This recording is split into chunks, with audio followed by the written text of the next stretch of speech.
If you've endured life's most challenging battles, your scars are visible. Some might be the jagged lines etched onto your skin, telling the stories of the fights you've faced and survived. Others, though, run deeper. Beneath the surface, they silently shape the way you view the world and yourself. Pain leaves its mark, not just on the heart, but on the very core of who we are. If you've been through too much, you can feel it. It's not just the wounds you carry, but the traits you've developed, born from your suffering. These traits become your shield and sword, your means of navigating a world that's shown its harshest side. Have you ever wondered why you push yourself so hard, even when it feels like you're crumbling inside?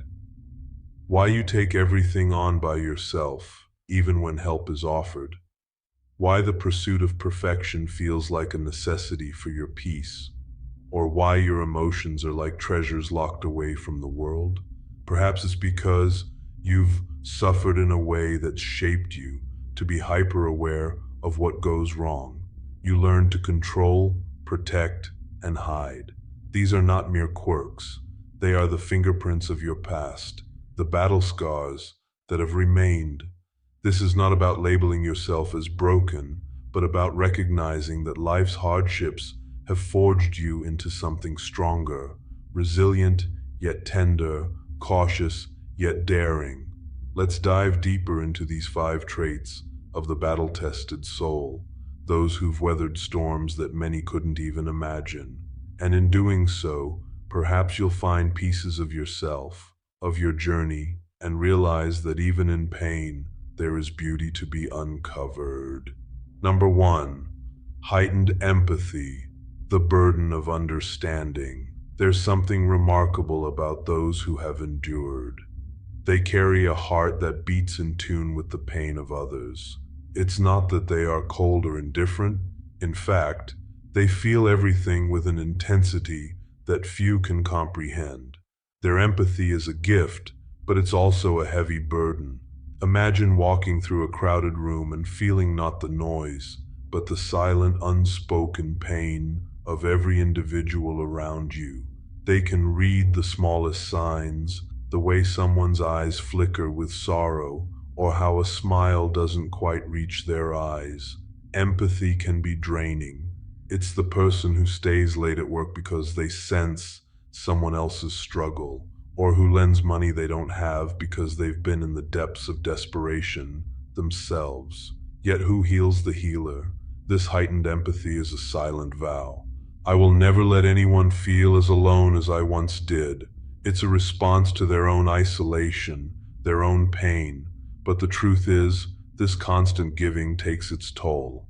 Those who walk through life with such depth of understanding sometimes find themselves exhausted, worn down by the weight of others' suffering. Number 2, hyper-independence, strength, or prison. I don't need anyone. This mantra is often worn as a badge of honor, a symbol of strength. But the truth is, it's birthed out from a much darker place. Hyper-independence is not born of confidence. It is forged in the fire of abandonment and betrayal, in small acts, carrying all the groceries in one trip, fixing things yourself, avoiding help at all costs. It feels like strength, but when you examine it closely, it's a defense mechanism. It's the person who refuses to ask for directions because asking feels like a weakness. The one who turns down relationships because vulnerability seems too dangerous. Hyper-independence can feel like freedom, but it's also an emotional prison. Behind every "I don't need anyone" is the fear of being let down again, of being abandoned as you've been before. You don't want to risk it again. But here's the painful reality. You've built walls around your heart so high that even those who truly care can't get in. You convince yourself it's safer this way, but deep down, you wonder, what would it feel like to let someone in? Number 3, perfectionism, the pursuit of control. There's a line between ambition and perfectionism, but for many, that line is long gone. The pursuit of perfection is not just about doing things well. It's about silencing the voice that tells you you're not enough. It's about constantly chasing a goalpost that never stays in place, always moving further out of reach. You rewrite emails 5 times, double-check every task, and push yourself endlessly, yet it never feels like enough. You've been told at some point in your life, perhaps through actions, perhaps through words, that you had to earn love, that your worth was conditional. So you learned to excel, to outperform, to perfect everything, hoping that finally you would be enough. But here's the cruel twist. Perfection doesn't shield you from failure. It only weighs you down. It keeps you in a state of perpetual dissatisfaction, never letting you rest, never letting you enjoy the simple beauty of life as it is. Perfectionism becomes a trap, not a salvation. Number 4, emotional guarding. The walls you build, don't let them see you cry. How many times have you told yourself that stifling your emotions, hiding the tears? Emotional guarding is like building a fortress brick by brick, with every betrayal, every dismissal, every time your vulnerability was used against you.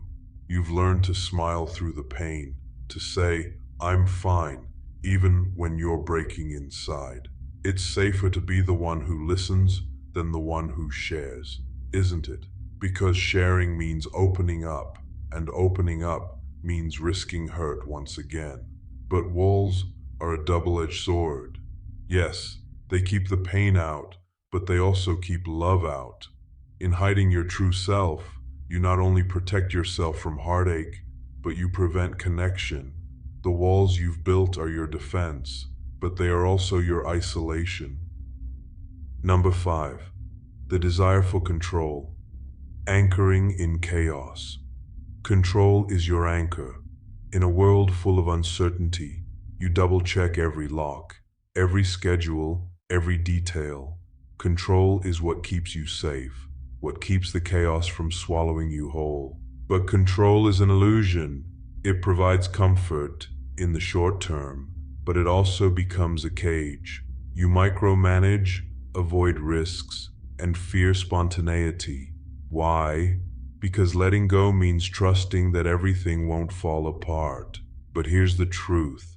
The pursuit of control is driven by the fear of being helpless again, of being trapped in a place where you are powerless. What would it feel like to release that grip, to trust, to surrender, to embrace the beauty of life's unpredictability? Conclusion: letting go to heal. If these traits resonate with you, it's not because you are broken, it's because you've survived. These are the marks of your strength, the armor you forged in the heat of your struggles. But here's the thing, armor can be heavy, and tools are meant to be used, not clutched forever. What would happen if you let go? If you allowed someone to see your scars instead of hiding them? If you let yourself stumble without fearing judgment? You've already proven your strength. You're here. You've survived. Now, the real test is letting go. Let go of the weight you've carried for so long. Trust that it's okay to heal, to be vulnerable, to rest. You've earned it, and in that letting go, perhaps you'll find true peace. Think about whether this channel is worthy of getting your love and support. If it is, don't hesitate. We will meet in the next video. Until then, keep evolving.